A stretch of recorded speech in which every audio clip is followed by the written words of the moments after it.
said, I am God. I've never seen that.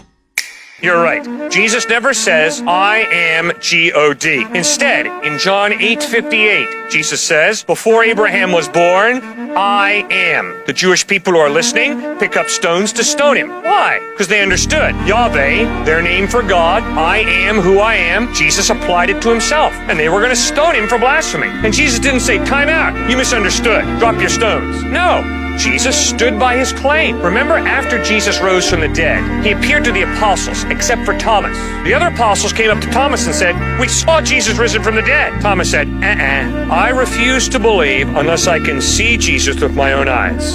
I refuse to believe unless I can take my hands and put them in the nail prints in his hands, take my hand and thrust it in the spear in his side. One night all the apostles were together, we read in the Gospel of John, including Thomas. Suddenly Jesus stood among them, walked right up to Thomas and said, my man, right here, take your hands and put them in the nail prints in my hands, take your hand and thrust it in the spear in my side, and Thomas, stop doubting and believe. Now Thomas's response, ma'am, is crucial. Thomas hits the floor and says, my Lord and my God. Now Jesus' response is crucial. Jesus looks Thomas in the face and says, you believe because you've seen.